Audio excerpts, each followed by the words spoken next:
하나님 말씀은 로마서 13장 1절부터 보도록 하겠습니다.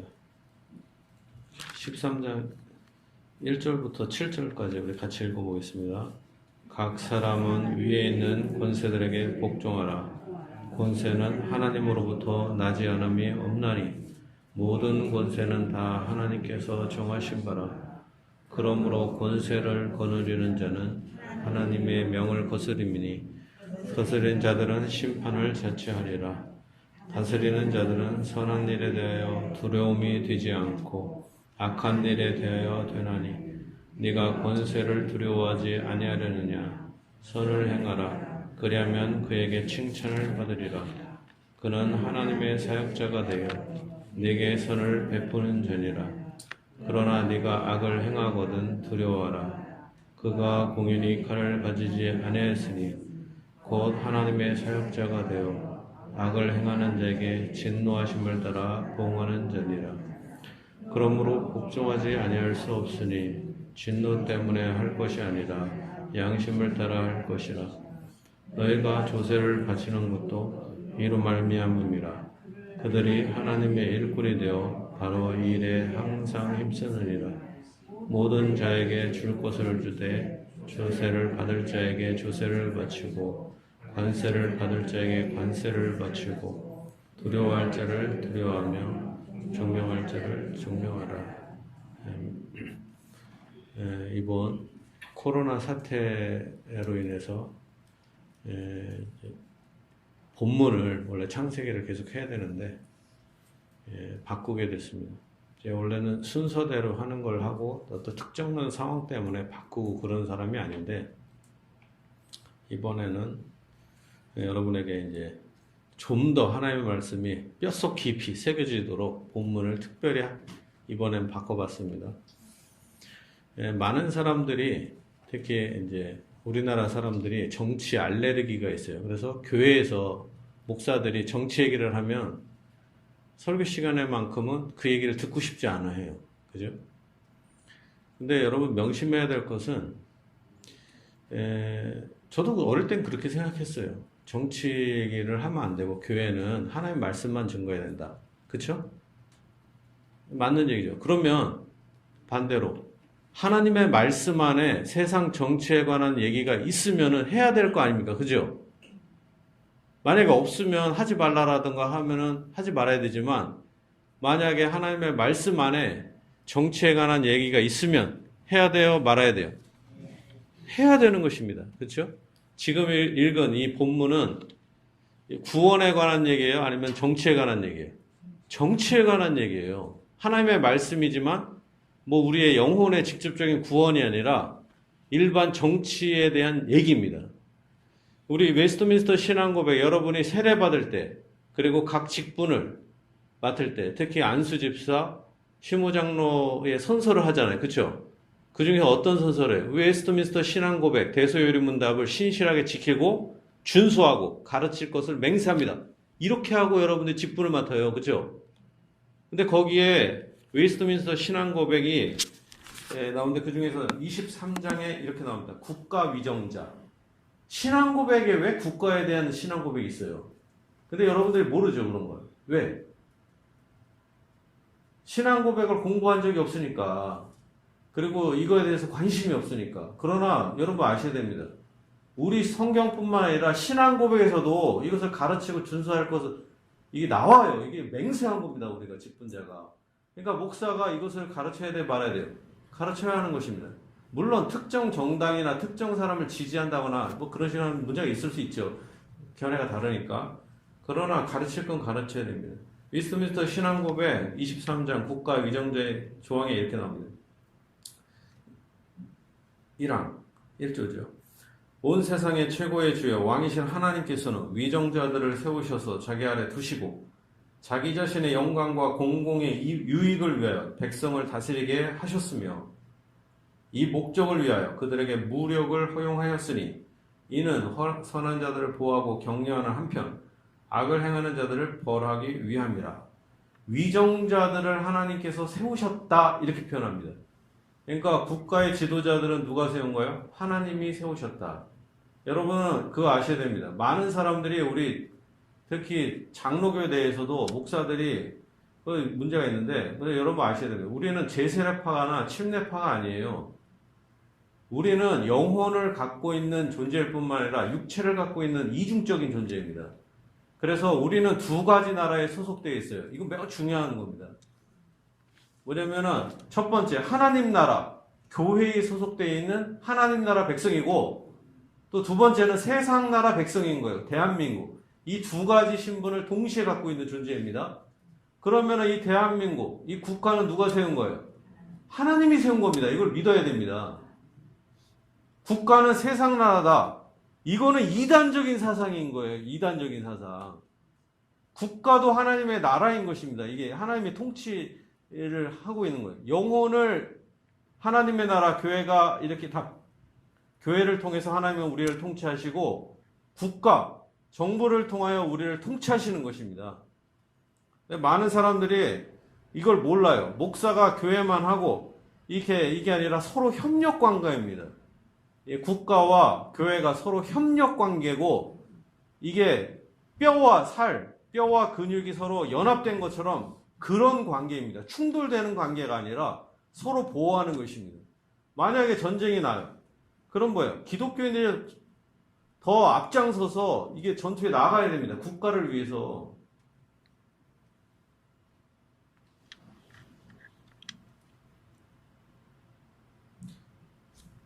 자, 그 다음에 3조에 이렇게 나옵니다. 위정자는 말씀과 성례를 집행하거나 천국 열쇠의 권세를 자기들의 것으로 취해서는 안 된다. 또 그들이 조금이라도 신앙의 문제에 대해서 간섭해서는 안 된다. 그러나 양육하는 아버지와 같이 우리의 참된 교회를 보호할 의무가 있으며, 교회를 뭐예요? 보호할 의무가 있다. 그럴 때 참된 교회 어느 한 교파를 다른 교파들보다 우대하지 말고 모든 교육자들 그 신성한 직책을 완전히 자유롭게 수행하며 폭력이나 위협을 받지 않게 해야 된다. 그러니까 예배와 교회를 보호하는 것이 국가 지도자들의 책임이다라는 것입니다.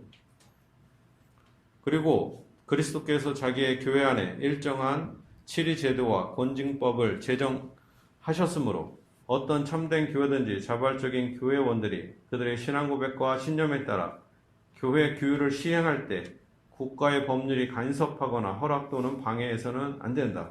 그러니까 교회의 자치법을 준수해야 된다는 거죠. 그래서 우리가 여러분들 아셔야 됩니다. 국가에서도 재판이 붙잖아요. 우리 예를 들면 교회, 우리가 다른 교회와 또는 우리 노회와 교인들끼리 싸움이 있잖아요. 그죠? 그러면은 사람들이 당회나 노회나 총회에다가 고발하지 않고 곧장 세상 법정에 고발하는 사람도 있어요. 그죠? 왜냐면 교회 법정을 믿지 않으니까. 그러면은 이 법원에서 어떻게 취급하는지 아세요? 법원에서 이 형법이나 이런 거, 자기들의 법으로 먼저 처리하는 게 아니라 교회법을 우선순위로 합니다. 여러분 아셔야 돼요. 교회법이 어떻게 처리했는가? 교회법이 특별법의 지위를 갖습니다. 이게 여러분 아셔야 됩니다.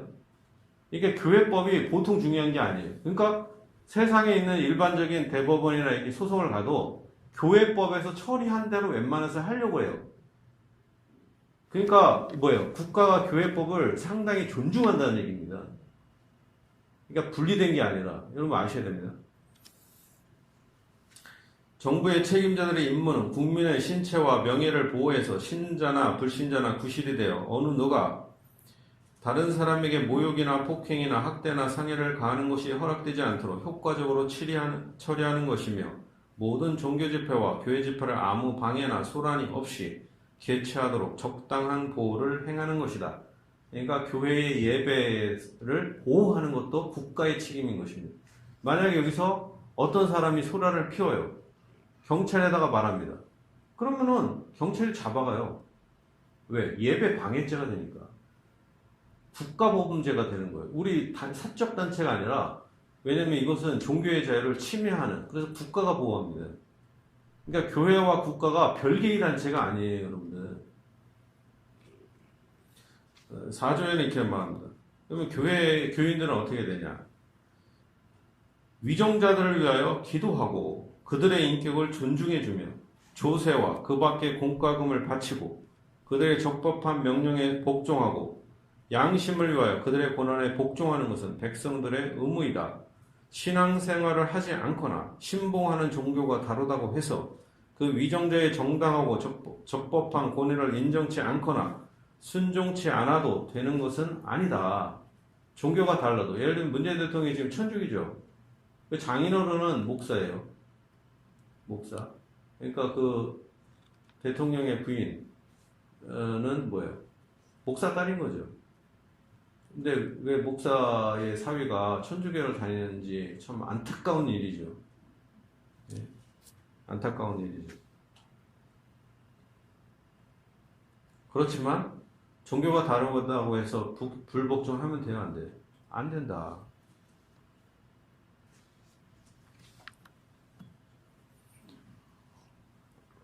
자, 지금 제가 뭘 읽은 겁니까? 저의 신앙 고백을 읽은 거예요? 우리의 신앙 고백을 읽은 것입니다. 웨스트민스터 신앙 고백. 이것을 목사가 될 때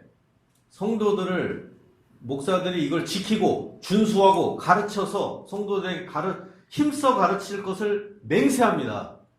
여러분들. 그러니까 제가 여러분들에게 사적인 걸 얘기하는 게 아니고 이것은 우리의 신앙 고백이고 성경의 올바른 해석을 우리가 가르치는 것입니다. 그러니까 무슨 목사님이 정치에 대해서 얘기하지 마세요. 그럼 하나님의 말씀을 가르치지 말라는 겁니다. 특정 부분만 가르치라는 거죠. 내가 듣고 싶은 얘기만 하세요. 이런 얘기예요. 그럼 예수님은 정치에 대해서 얘기 안 했나? 사도들은. 이 본문, 이것에 대해서 한번 오늘 살펴보도록 하겠습니다. 자, 지금 정광훈 씨라고 하겠습니다. 목사라고 부르기도 싫은데, 자, 그 사람과 집회를 한 사람 한 2만 명 정도 됐어요. 자, 그런데 거기에 대다수 사람들이 다 교인들이에요. 기독교 교인들. 2만 명이. 전라북도에서, 여기 전라남북도에서 엄청 많이 갔어요. 저는 그거 진짜 놀랐어요. 다 경상 사람들만 있을 줄 알았는데, 이 전라남북도에서도 상당히 많이 갔다. 그리고 또 갔다는 얘기도 안 해. 그래, 코로나 걸리면 찜질방 갔다. 목사들이 그러고 지금 다녀요. 그러니까 더 지금 파악하기 힘든 거예요, 지금. 자, 역사를 평가하는 여러 가지 방법이 있는데 그 중에서 민족주의 사관, 민주주의 사관, 우리 성경적인 기독교 사관이 있어요. 역사를 보는. 먼저 보면, 자, 지금 현재 사태에 대해서 파악하기 위해서 우리가 성경적인 역사를 한번 살펴보도록 하겠습니다. 자, 이스라엘 민족이 다른 나라에게 종속이 된 때가 크게 보면 세 가지예요. 크게 자잘한 것도 있지만 첫 번째 애굽의 통치를 당했죠. 두 번째 바벨론 제국에게 통치를 당했습니다. 세 번째 로마 제국에게 지배당했습니다. 바벨론 제국에게 통치를 70년 동안 당했어요. 자, 70년 동안 바벨론 제국의 통치를 당했는데 이때 유대 민족의 입장에서는 어떻게 돼요? 저항을 해야 돼요? 말아야 돼요? 자, 민족주의적 측면에서 바벨론 제국이 쳐들어왔습니다. 저항해요? 항복해요? 민족주의적 관점에서는 저항해야 되죠. 예? 대한 유대 만세. 그죠? 저항해야 되죠. 민족주의적. 그러나 하나님의 말씀은 저항하라 그래요? 항복하라 그래요? 항복하고 복종하라고 합니다. 참 선지자들, 에레미야 선지자들이나 상당수의 이 선지자들이 핍박받은 원인은 민족주의적 관점에서 보면 이해가 되는 거예요. 왜냐면 항복하라고 얘기하거든, 바벨론 제국의 왕한테. 그러면 여러분들이 유대민족이면 기분이 좋아요, 나빠요? 나쁘죠? 그렇잖아요. 바벨론, 다른 나라가 자기 나라를 불법적으로 공격하고 함락하는데 항복하고 저기에 복종하라. 그러면은 좋아요, 싫어요? 싫은 거예요. 우리가 성경을 보니까 우리가 당사자가 아니니까 왜 이 사람들 하지만 잘 생각해보면 당연한 거예요, 이스라엘 민족이. 그러니까 에레미야 선지자라고 돼요. 가둡니다, 여러분들. 가둬요. 오히려 많은 거짓 선지자들이 뭐라 합니까? 막 철퇴 같은 걸 갖고 와서 하나님께서 이 철퇴로 바벨론을 부서뜨릴 것이라고 말씀하셨습니다. 그래서 수많은 선지자들도 그렇게 얘기해요. 그렇죠? 그러니까 오히려 예레미야 선지자가 하나님이 그렇게 말씀하시지 않았다. 이 거짓 선지자들아. 욕한단 말이에요. 그렇죠? 실제로 많은 유대인들이 저항하다가 싹 다 전멸당합니다. 그리고 오히려 에레미야 선지자를 비롯한 많은 선지자들이 바벨론에 항복하고 복종을 합니다. 그렇죠? 참 선지자, 성경적인 하나님의 말씀과 민족주의적인 사관이 틀릴 때가 많다는 거예요, 여러분들. 자, 다니엘을 보겠습니다. 다니엘은 저항을 한 사람이에요? 아니면 복종한 사람이에요? 바벨론 왕에게 복종을 합니다. 적극적 복종. 다니엘과 그 세 친구 있잖아요. 사드락, 메삭, 아벳느고. 이름도 뭐예요? 바꿉니다. 그것도 뭐예요? 하나님의 이름이 아니라 바벨론 신의 이름으로 바꿔요. 사드락, 메삭, 아벳느고 다 이방 신의 이름이에요. 그리고 친바벨론파입니다. 여러분 잘 생각하면. 그쵸? 그럼 민족주의적 입장에서 보면 좋은 사람이에요? 나쁜 사람? 나쁜 사람인 거예요. 우리 친일파 싫어하잖아요. 그죠? 그리고 이 사람은 하급 관리예요? 고급 관리예요? 고급 관리예요. 완전히 고급 관리. 그리고 다니엘은 뭐예요? 바벨론 왕에게 충성해요? 안 충성해요? 엄청 충성합니다. 여러분들. 다니엘서를 보시면 느부갓네살이 이렇게 막 거지같이 지내고 땅 파먹고 벌레처럼 살 때도 그 왕권을 보존한 게 다니엘이에요. 여러분들. 멸망시킬 수 있었지만 민족주의적 입장에서는 다니엘은 매국노고 반민족주의자요. 진실로 보여. 너무 안 좋은 사람이죠. 그렇지만 우리는 그렇게 봐요, 안 해요? 하나님의 뜻을 행한 선한 종이다. 이렇게 보는 거죠. 왜? 하나님의 뜻을 따른 거예요. 바벨론 왕에 복종하는 것이 하나님의 당시의 뜻이었던 거예요.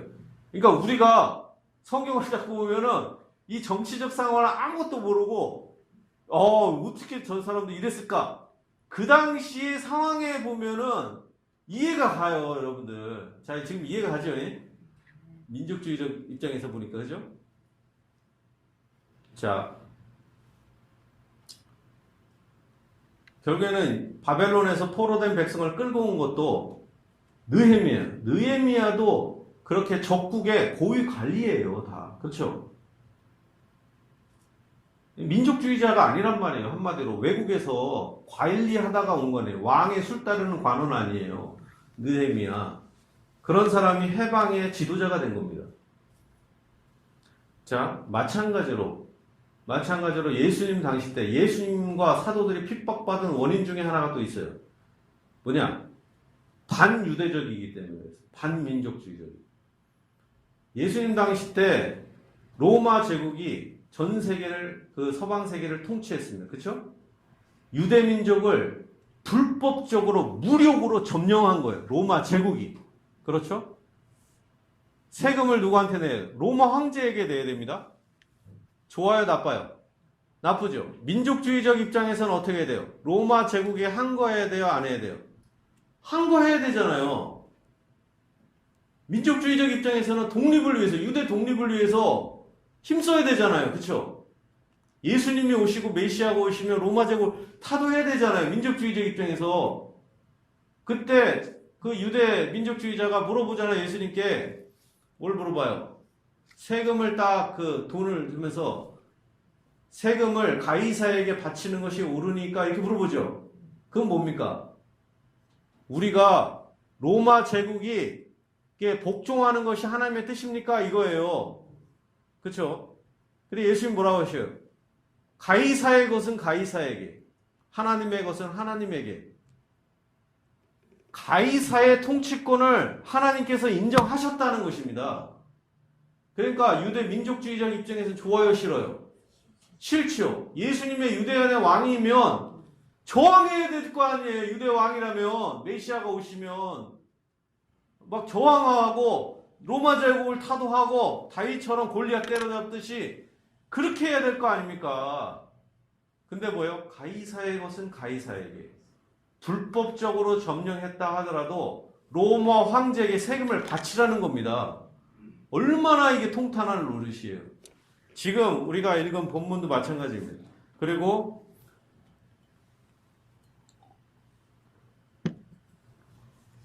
베드로전서 2장 보면 13절에 이렇게 나옵니다. 베드로, 그럼 예수님의 수제자 사도 베드로는 어떻게 성도들을 가리켰냐? 여기서도 정치적인 얘기를 합니다. 이렇게 나옵니다. 베드로전서 2장 13절에 보면 이렇게 나와요. 인간의 모든 제도를 주를 위하여 순종하되 혹은 위에 있는 왕이나 혹은 그가 악행하는 자를 징벌하고 선행하는 자를 포상하기 위하여 보낸 총독에게 하라. 자, 인간의 모든 죄들을 주를 위하여 순종하되 혹은 위에 있는 왕이나 총독에게 순종하라. 왕이 누구예요? 여기서 왕은, 당시의 왕은 로마 황제를 얘기하는 것입니다. 사도 베드로도 로마 황제에게 뭐예요? 순종하라 얘기하는 거예요. 그러면 유대민족은 좋아요, 싫어요? 싫죠. 예수님이나 사도들은 로마 황제에게 저항하라고 하지 않았어요. 민족주의적 입장에서는. 그러니까 유대민족이 기독교 유대인들을 싫어한 것입니다, 여러분들. 싫어해요. 이방인들보다 기독교인들을 더 싫어하는 것은 반민족적인 행태 때문에 그런 거예요. 사실은 그런 건 아닌데. 로마 황제에게 복종하라고 얘기하니까. 그러면서 17절에 말합니다. 무사람을 공경하여 형제를 사랑하여 하나님을 두려워하며 왕을 존대하라. 왕을 공경하라고 얘기해요. 왕을.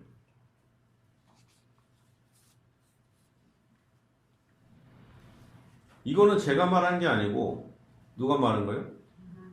하나님. 사도 베드로가 이렇게 얘기한 거죠. 자, 오늘날에 많은 사람들이 목사님 정치 얘기는 하지 마세요. 물론 잘못된 얘기는 하면 안 됩니다. 그러나 정치 얘기 자체는 금하면 하나님의 말씀이 훼손되는. 여기가 지금 정치 얘기를 하고 있는 거잖아요. 그렇죠? 자, 사도 바울은 우리에게 또 뭐라 합니까? 지금 우리가 읽었던 로마서 13장 우리가 1절 우리가 다시 한번 읽어볼까요? 시작. 각 사람은 위에 있는 권세들에게 복종하라. 권세는 하나님으로부터 나지 않음이 없나니 모든 권세는 다 하나님께서 정하신 바라. 여기서 각 사람은 위에 있는 권세들에게 복종하라. 특히 뭐예요? 로마 황제나 그 다음에 그 위에 총독이나 복종해라는 거예요. 그러면서 하나님, 이 모든 권세는 하나님께로 나지 않음이 없다. 모든 권세는 다 하나님께서 뭐예요? 정하신 것이다. 자, 여기서 우리가 또 하나 알 수 있는 게 있습니다. 우리는 생각할 때 왕이나 지도자가 똑바로 도덕적이어야 복종해야 한다 이렇게 생각을 합니다. 그렇죠? 그리고 합법적이에요. 정권을 얻는데 합법적이고 그리고 도덕성이 있는 지도자일 때 복종해야 된다. 이런 생각을 합니다. 합법적이고 정당해야 한다. 그러면 다시 한번 묻겠습니다. 바벨론 왕은 이스라엘을 점령했잖아요. 그렇죠? 유다를 점령했습니다. 그게 합법적이에요? 불법적이에요? 불법입니다. 다른 나라를 점령하는 것이 합법이 어디 있어요? 전쟁이 합법적인 전쟁이 어디 있어요? 다 불법이. 다른 나라를 침략하는 건 다 불법입니다. 이게. 그러지 않아요? 유다 민족을 점령하는 것이 합법이에요? 나중에 그것 때문에 바벨론이 멸망합니다. 유다를 멸망시켰기 때문에. 그거 아셔야 됩니다. 바벨론 멸망 이유가 유대 민족을 점령했기 때문에 멸망하는 겁니다. 아수르 제국이 멸망한 것도 이 북이스라엘을 점령했기 때문에 멸망하는 거예요.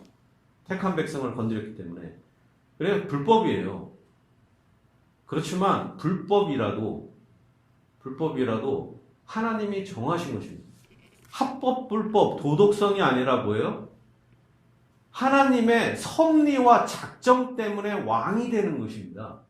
그리고 또한 당시에 예수님 당시에 사도들 당시에 로마 황제에게 복종하라 하잖아요. 로마 황제 대다수가 로마 황제 쭉 보면 카리쿨라 자 37년에서 41년 예수님이 예수님이 돌아가시고 얼마 후에 통치한 로마 황제입니다. 누구한테 죽었냐? 자기 호위병한테 죽었어요. 호위병. 마치 김재규한테 죽듯이 그 호위병한테 근위대 장교에게 암살됩니다.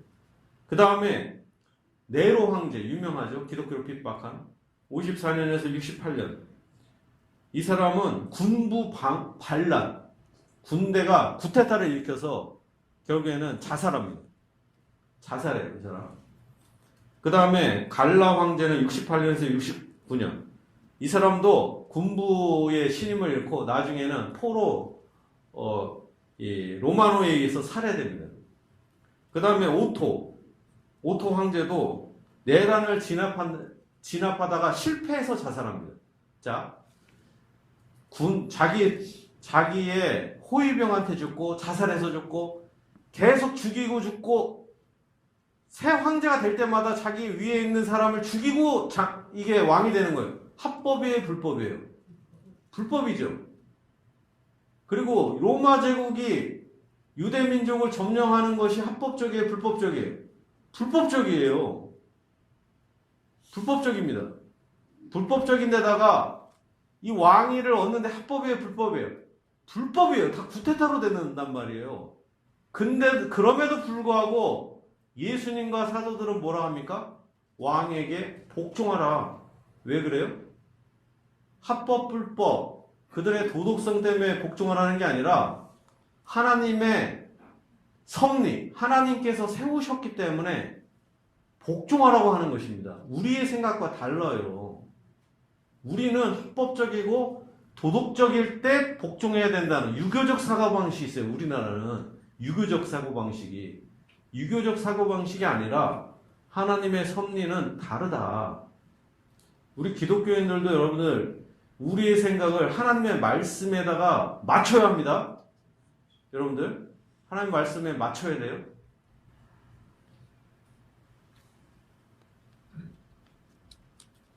자, 우리나라에 구체적으로 한번 적용을 해보겠습니다.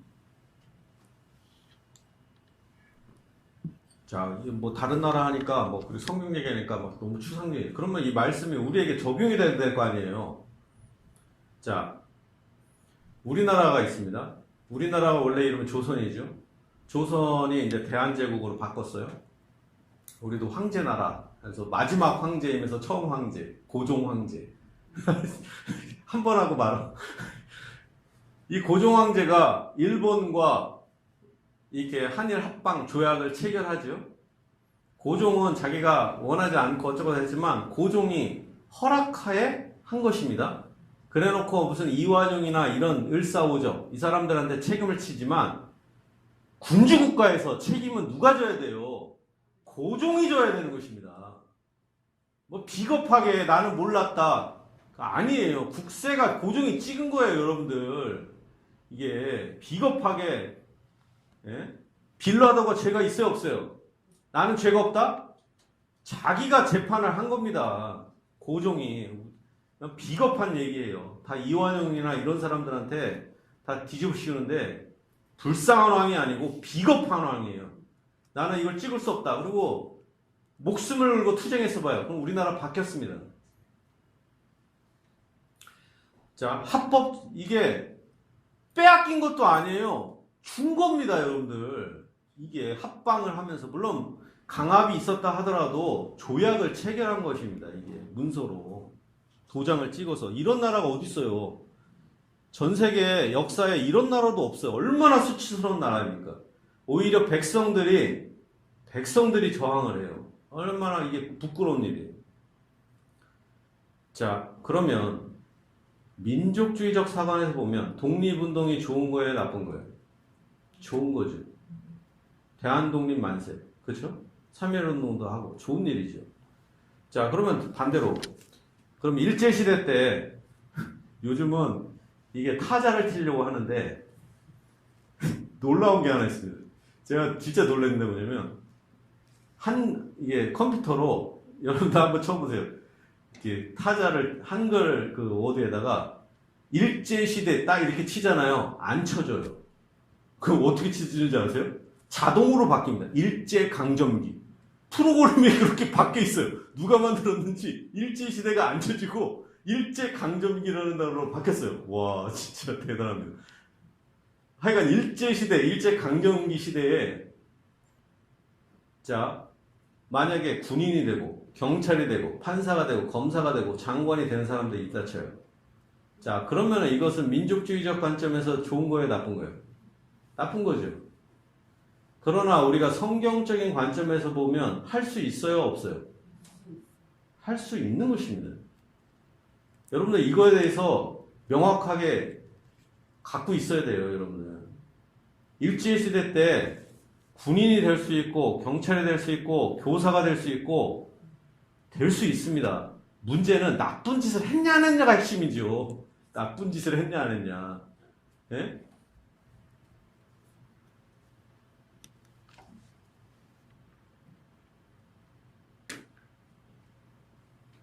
민족주의적 사관, 그 공산주의적 사관에서는 김일성은 위대합니다. 왜냐하면 그래서 우리나라에서 일명 좌파에 속한 사람들은 박정희는 욕해요.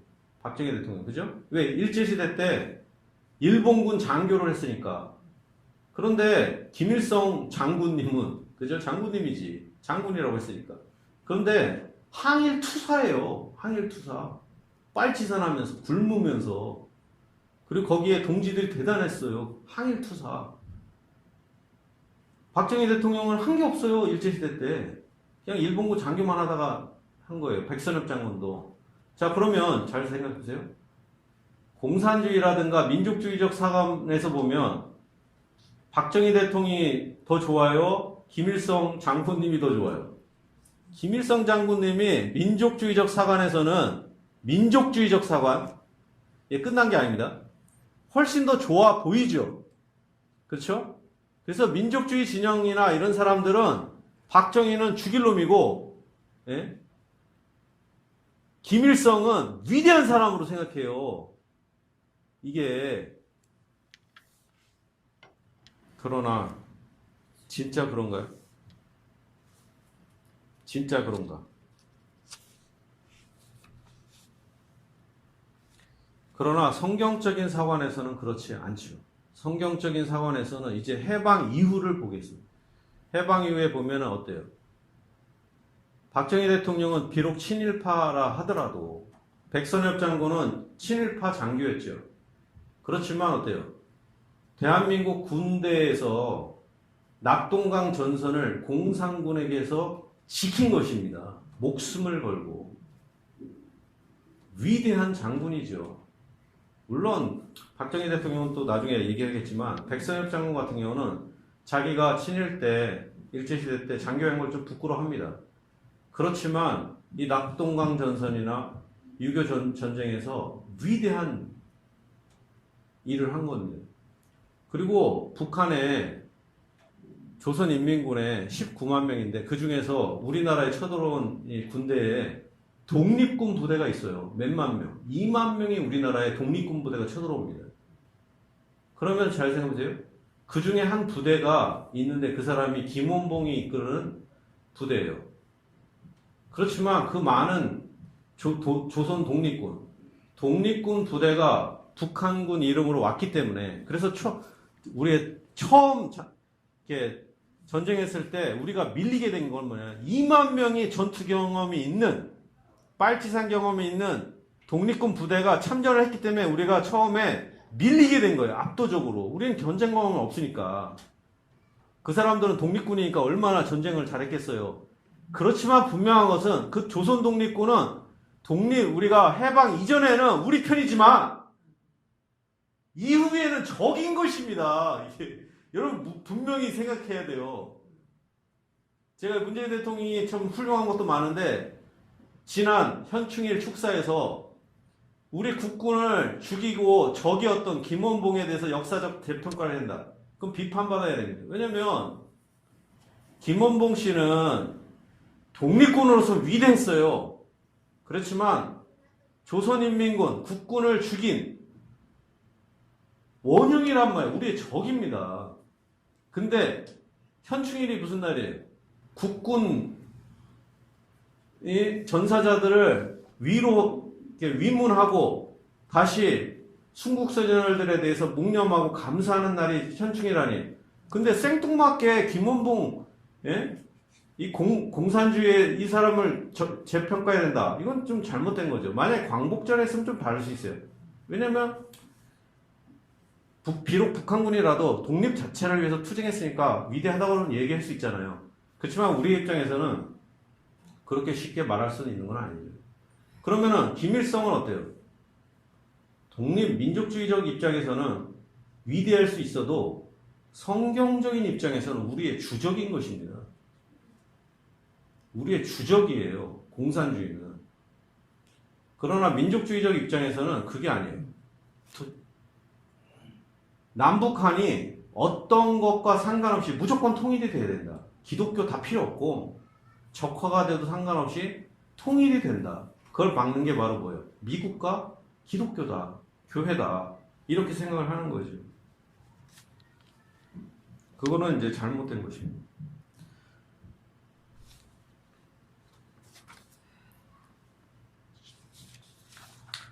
자, 계속해서 우리가 미국과 대한민국에 대해서 한번 정리를 해보겠습니다. 이 정치 얘기를 한번 한 김에 쫙 하고 우리가 올바른 판단을, 어떤 정치적 판단이나 교회적인 판단을 하는 게 필요하죠. 많은 사람들은 우리나라가 미국, 그럼 미국은 아름다운 나라, 아름다울 미자를 쓰잖아요. 그죠? 미국. 근데 일본 같은 경우는 미국을 쌀 미자로 쓴다면 쌀이 많은 나라, 관점이 완전 달라요. 우리는 미국을 좋은 나라로 생각한다면, 착한 나라, 좋은 나라. 그러면 미국이 진짜 좋은 나라인가? 좋은 나라예요? 좋을 때도 있고 나쁠 때가 있습니다.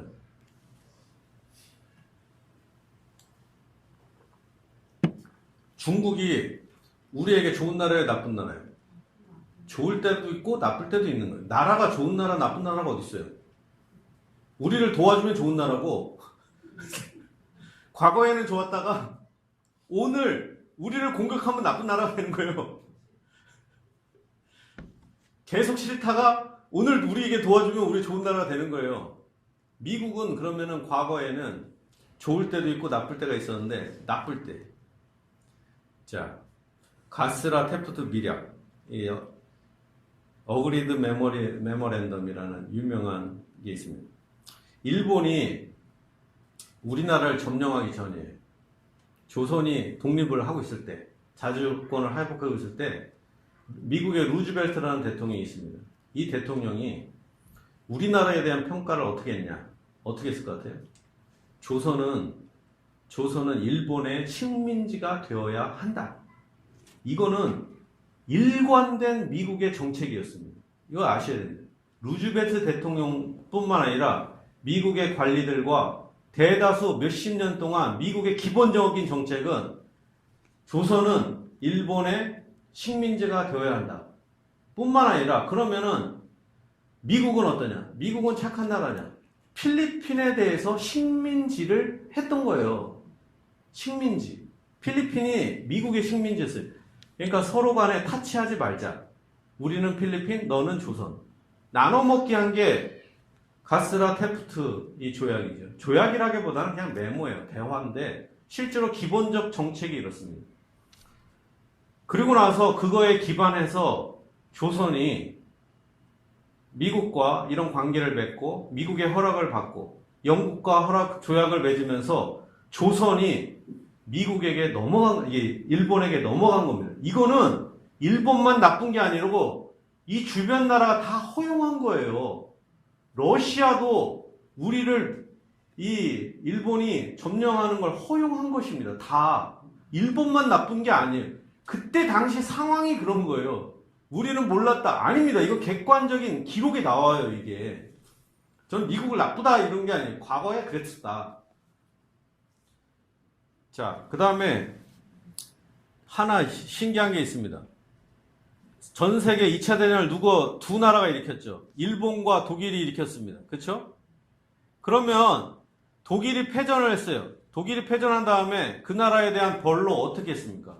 동독과 서독으로 나눴어요. 그렇죠? 그러면은 어떻게 해야 돼요? 일본도 서일본, 동일본 이런 식으로 나눠야 될 거 아닙니까? 북일본, 남일본으로 나누던가. 근데 누구를 나눠요? 우리나라를 나눠. 이 미친놈들이. 예? 우리가 뭔 잘못이 있다고. 그쵸? 그걸 누가 나눈 거야? 미국이 결정한 거예요. 여러분들, 모스크바 3상회의에서 주된 게 남북한 이렇게 신탁 통치를 누가 결정해? 미국이.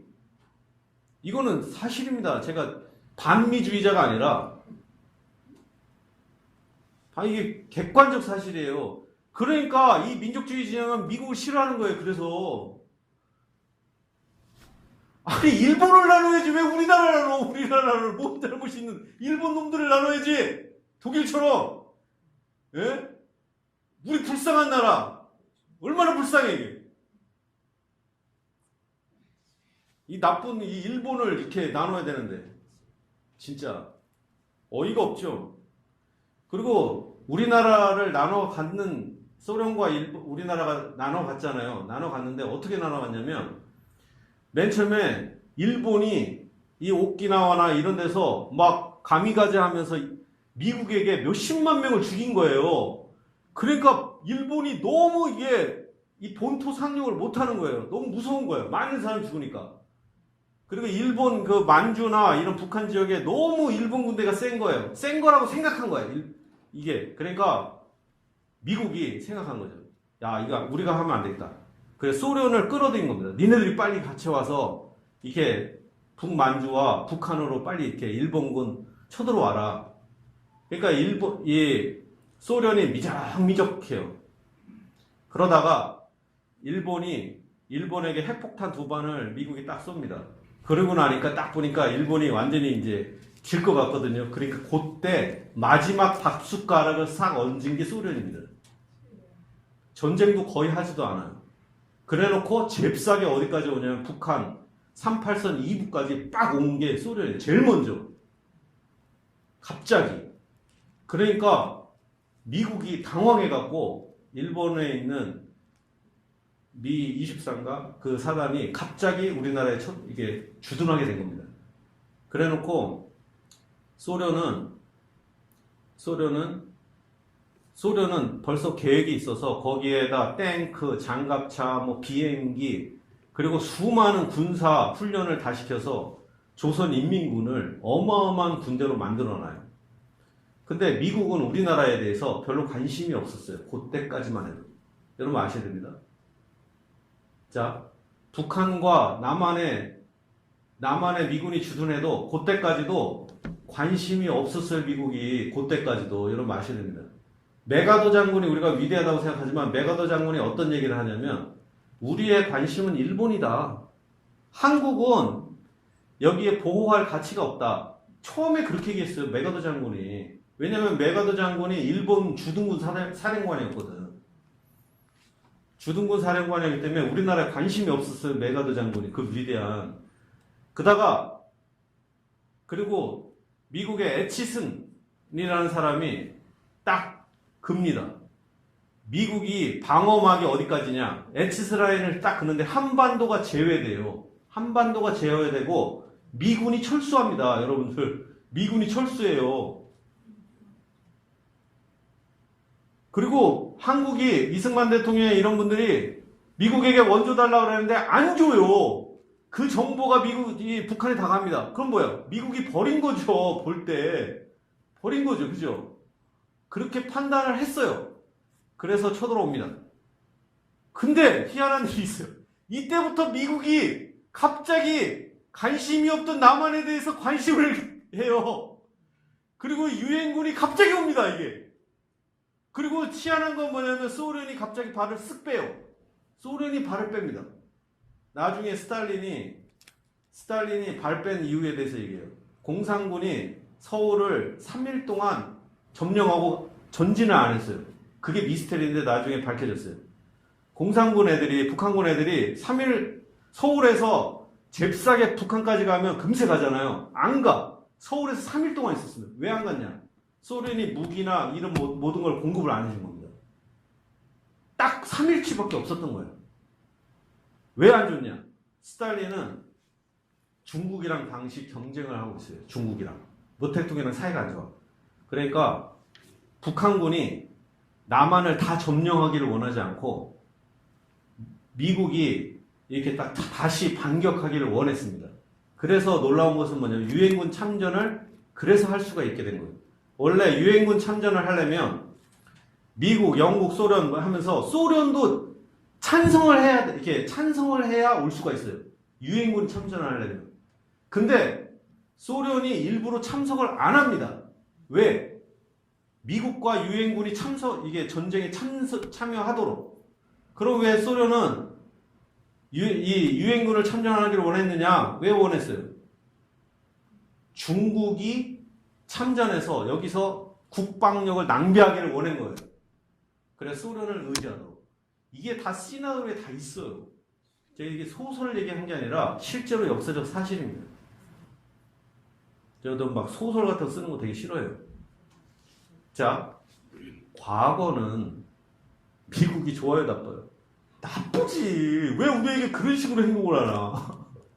그러나 6.25 전쟁 이후에는 우리에게 좋은 나라에 나쁜 나라에 좋은 나라인 거지. 그때부터는 과거는 나쁘지만, 예?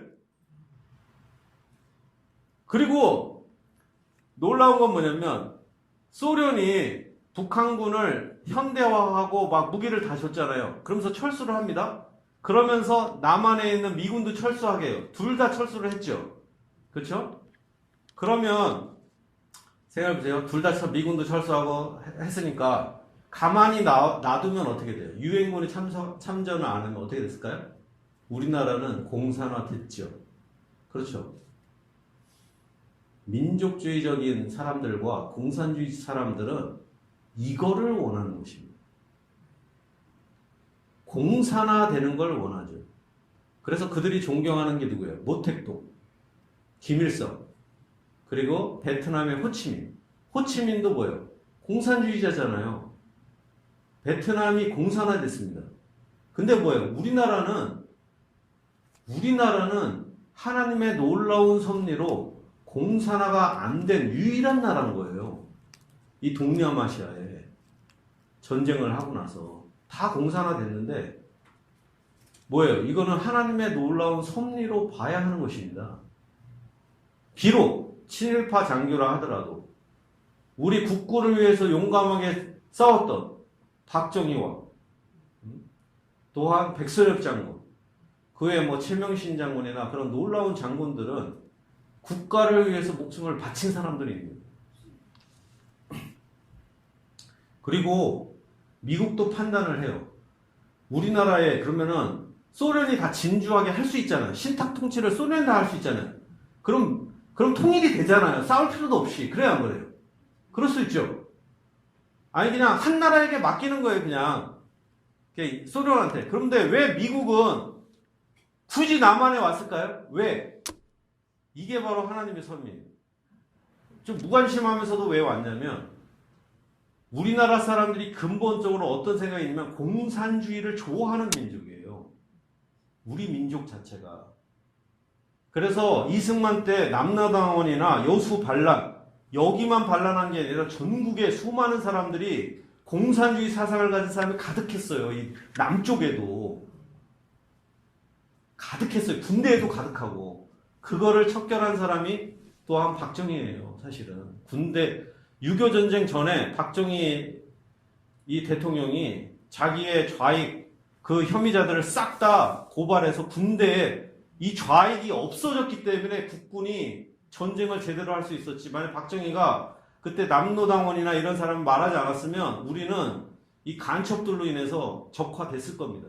베트남 안에 이 빨갱이들이 가득했어요. 여러분들 베트남이 전 세계 군사력이 3위인가 그랬어요. 근데 왜 공산화됐냐? 베트남군 안에 장군들이 간첩들인 거예요. 국회의원들이. 우리도 그럴 뻔했죠. 그러나 이 좌익이나 그쪽 세력은 어때요? 우리가 적화를 되더라도 통일이 우선이라는 거예요. 자, 우리는 통일이 우선이에요? 적화가 되더라도 통일이 우선이에요? 아니에요? 아닙니다.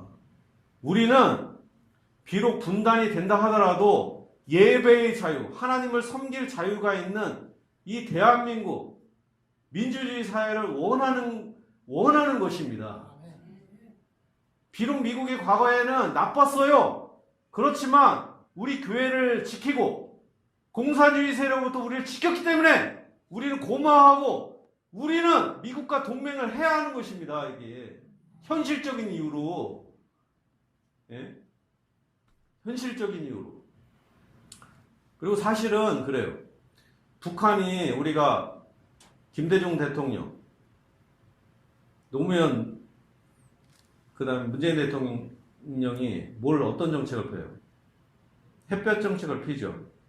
어떻게 보면 좋은 얘기예요. 그냥 따뜻하게 해서 나와라. 근데 또 단점도 있어요. 자, 가난한 사람들에게 거기 몇백만 명이 진짜 굶어 죽었다고 해요. 그런 사람들에게 쌀을 주면 좋은 일이죠. 그렇죠? 비록 적이라도. 그렇지만 우리가 공급하는 돈이나 쌀이 직접 국민들에게 안 가. 그리고 이놈들이 거짓말하는 거예요. 공산당 애들이. 어떤 거짓말 하냐면 명절이나 이럴 때 국가에서 여러 가지 나옵니다. 그러면은 외국에서 우리 장군님을 존경하기 때문에 선물을 보내온대. 근데 거기서 와, 우리 장군님이 대단하시구나 이렇게 생각한다는 거예요. 알고 봤더니 뭐예요? 구제금으로 준 거예요. 가난하다고 줬는데 걔네들은 속일 때 뭐예요? 선물로 준 거다. 우리 장군님이 위대해서. 우리나라도 마찬가지예요. 지금 같은 경우는 우리 김대중 씨나 이런 분들이 다 좌익이고 이 빨갱이라 거짓말을 하는 겁니다. 그 사람들이. 우리를 장군님을 좋아하기 때문에 이렇게 주는 겁니다. 인민들은 그런 줄 아는 거지. 그러니까 배급을 하는 것도 국민들한테 직접적으로 가도록 방법을 바꿔야 되는 거예요. 정권에게 직접 주면 국민들은 몰라요. 이게. 그런 문제가 있죠. 자, 그 외에 할 얘기가 많지만 너무 길어지면 그러니까 자, 정리를 하겠습니다. 우리가 여기 보면 문재인 대통령은 누가 세운 거예요? 하나님이 세운 것입니다. 우리가 세운 것도 있지만 어떻게 생겨요? 우리가 하나님께서 세울 때 과거에 바벨론 왕, 로마 제국의 왕, 그런 나쁜 왕들이 많았잖아요. 근데도 복종합니다. 그런데 하나님께서는 우리에게 놀라운 선물을 주셨어요. 그게 뭐예요? 투표. 선거할 수 있는 특권을 주신 것입니다. 국민에게. 이게 국민이 아무것도 아닌데, 예? 여러분 아무 힘도 없잖아요. 근데 나의 지도자를 뽑을 특권을, 선거란 선물을 주신 겁니다. 이걸 통해서 우리가 주권을 행사할 수가 있어요. 그래서 뽑습니다. 근데 잘못 뽑을 수도 있죠, 우리가. 그러면 어때요? 다음 선거에 잘 뽑을 수 있도록 기도해야 되는 것입니다. 그리고 현재 대통령이든 위정자에게 뭐예요? 복종해야 돼요, 말아야 돼요?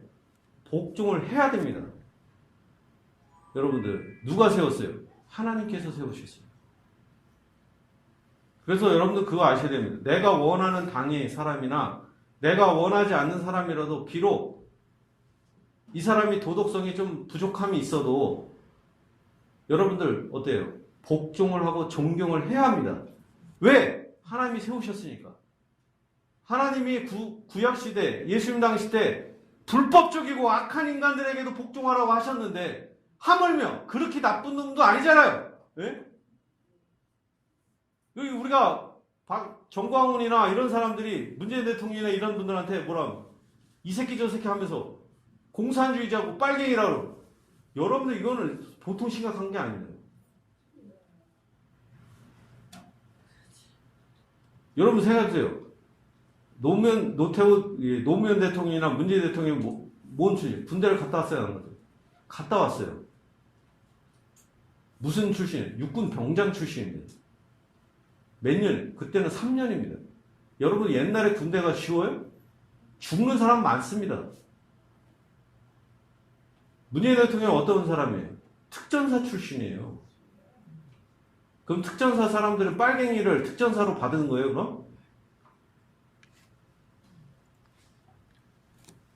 어떻게 보면 전 세계에 유례가 없는 자랑스러운 대통령이 문재인 대통령이죠. 그런 측면에서는 특전사 출신의 장교도 아니고 일반 병 출신의, 그것도 전두환 대통령이 상을 받았더라고. 너무 훈련을 열심히 해갖고. 그런 위대한 무슨 그러면 특전사가 빨갱이에요? 저도 이 전쟁이 나면 총 들고 나갑니다. 여러분도 나가야 돼요. 예? 공산화를 막기 위해서. 그리고 요번에 광복절 집회를 누가 했습니까? 교회에서 주관한 겁니다. 그리고 정광훈 씨가 뭐의 대표로 있어요? 한국기독교 대표로 있는 것이죠. 우리 예정 합동측. 그 다음에 수많은 정통교단이라고 하는 그 교단이 사람들이 대표들이 모여서 뽑은 게 정광훈이에요. 그러니까 뭐예요? 이 목사들의 집단과 이 큰 교회의 집단이 얼마나 부패했는지를 알 수가 있는 것입니다. 얼마 전에 수재가 났어요. 수재가 났죠? 거기에 기독교인들이 눈에 보이지도 않아요. 그런 데는 안 가고, 예전에는 갔었잖아요, 교회들이. 그런 데는 안 가고, 이 땡볕에 코로나가 이렇게 득실득실하는데 그 나이 드신 분들은 무책임하게 거기서 뭔 짓을 하는 겁니다. 그래놓고 갔다 온 게 부끄러우니까 목사들이 찜질방 갔다 거짓말이를 하고, 그래놓고 사람들에게 혼선을 주고 있습니다. 이게 어떻게 교회라고 할 수 있고, 여러분들 아셔야 됩니다. 하나님께서 예배를 못하게 하신 겁니다. 천주교나 법당은 할 수 있게 해요. 그건 뭐예요? 하나님의 심판인 거예요. 교회에 대한. 이스라엘 민족이 타락했을 때 하나님이 단계적으로 처벌하시는데, 첫 번째가 질병입니다. 두 번째 전쟁, 세 번째 기근, 이런 식으로 단계를 해요. 마지막으로 이 민족은 이제 안 되겠다. 그러면 성전을 부셔버립니다. 그게 마지막 단계예요. 예배를 못하게 하는 하나님의 심판인 거예요. 기독교에 대한. 근데도 그걸 몰라요. 이게 지금 이게 얼마나 이게 통탄한 노릇인가. 큰 교회 목사들이 정신이 없다. 대통령에 대해서나 정부에 대해서 비판을 할 수가 있습니다. 저도 비판하고 있잖아요. 그죠? 그렇지만 선을 지켜야 합니다. 선을. 하나님께서 세우신 지도자로 인정을 하느냐 안 하느냐. 앞으로 우리가 싫어하는 사람이 대통령이 될 수도 있어요. 그래도 그 사람은 뭐예요? 하나님의 섭리로, 하나님의 일꾼, 사역자로 인정을 해야 될 것입니다. 오늘 잠시 본문을 살펴보겠습니다. 각 사람은 위에 있는 권세들에게 복종하라. 권세는 하나님으로부터 나지 않음이 없나니 모든 권세는 다 하나님께서 정하신 바라. 그러므로 권세를 거스리는 자는 하나님의 명을 거스리니. 권세에게 대항하고 하는 건 뭐예요? 하나님께 대항하는 것입니다. 당시에 로마 황제에게 대항해도 불법적이잖아요. 대항할 게 얼마나 많아요. 그렇지만 그것도 하나님의 명을 거스린다. 거스린 자는 심판을 자체하리라. 심판을 받고 있잖아요. 그렇죠? 자, 다스리는 자들은 선한 일에 대하여 두려움이 되지 않고 악한 일에 대하여 되나니 네가 권세를 두려워하지 아니하려느냐. 선을 행하라. 그리하면 그에게 칭찬을 받으리라. 만약에 수재에 났을 때 거기서 봉사했으면 얼마나 칭찬을 받았겠어요. 그는 하나님의 사역자가 돼요. 누가 하나님의 사역자예요? 대통령이나 지도자가 하나님의 사역자라는 것입니다. 로마 황제가 하나님의 사역자, 말도 안 되죠.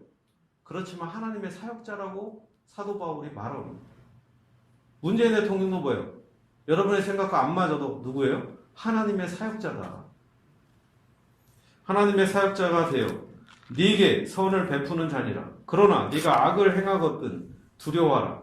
그가 공연히 칼을 가지지 아니하였으니 곧 하나님의 사역자가 되어 악을 행하는 자에게 진노하심을 따라 보응하는 자니라. 그러므로 복종하지 아니할 수 없으니 진노 때문에 할 것이 아니라 양심을 따라 할 것이니라. 사람들이 보세요. 그 말 잘하는 그 수많은 목사들이 박정희 대통령이나 이 군사정권 시대에 그렇게 욕을 했어요? 집회 나와서? 대통령이 우스우니까. 예? 옛날에는 술집에서 대통령에게 그냥 했다가 사라진 사람들 많습니다. 그런 시대는 아니라 하더라도 지금은 좀 심하잖아요. 공개적으로 욕하고 쌍욕을 하는 것은 이거는 진짜 잘못된 겁니다. 이게. 우리는 자발적으로 복종을 해야 됩니다. 양심을 따라서 억지로가 아니라. 너희가 조세를 바치는 것도 이로 말미암음이라. 그들이 하나님의 일꾼이 되어 바로 이 일에 항상 힘쓰니라. 뭐예요? 하나님의 일꾼이다. 교회에서만의 일꾼이 아니라 세상의 국가의 지도자도 하나님의 일꾼이다. 우리가 너무 교회 안에서 갇혀갖고 하나님은 교회도 통치하시고 국가도 통치하시는 분이시다. 그리고 더군다나 사실 요번에는 이 정부가 잘못한 것이 있어요. 왜 천주교와 법당이나 이런 데를 허용하고 개신교를 너무 우습게 보는 거예요. 그만큼 또 뭐예요? 한기총의 대표라는 작자가 이러니까 원래 정광훈 씨가 해야 될 게 뭐예요? 한국 기독교를 대표해서 대통령과 허심탄회하게 교회의 발전 방향을 논하고 신천지를 제거해야 되는 직분을 가진 게 이 정광훈의 직분이었어요. 거기서 말도 안 되는 짓거리를 하는 게 아니라. 예? 참 이제는 더 이상의 그런 사람이 없는 게 아쉽죠. 지도자가 없는 게. 모든 자에게 줄 것을 주되 조세를 받을 자에게 조세를 바치고 관세를 받을 자에게 관세를 바치고 두려워할 자를 두려워하며 존경할 자를 존경하라. 뭐예요? 우리가 두려워하고 이제 존경을 해야 될 것입니다. 그렇다고 해서 무조건적으로 그들이 명령하는 걸 다 지켜야 된다는 게 아니라 하나님의 뜻에 합당한 것만 지켜야 되겠죠. 자, 우리가 말씀을 정리하겠습니다. 하나님께서는 교회에 갇힌 하나님이 아니라 하나님은 우리를 두 가지 방법으로 통치하십니다. 우리 성도는 두 가지 나라에 이중적인 나라에 속해 있어요. 이 하나님의 나라, 교회와 또한 세상 나라, 국가에 소속되어 있고 이 국가도 뭐예요? 하나님께서 하나님의 일꾼을 파송하신다. 그렇기 때문에 교회의 지도자에게 복종하고 말씀에 복종하듯이 이 국가의 지도자, 하나님의 사역자로 알고 내 뜻과 달라도 하나님의 뜻에 맞을 때는 복종을 해야 한다라는 것입니다. 진실로 이 은혜가 여러분에게 함께 있기를 예수님의 이름으로 축복합니다. 우리 하나님께 봉헌하겠습니다.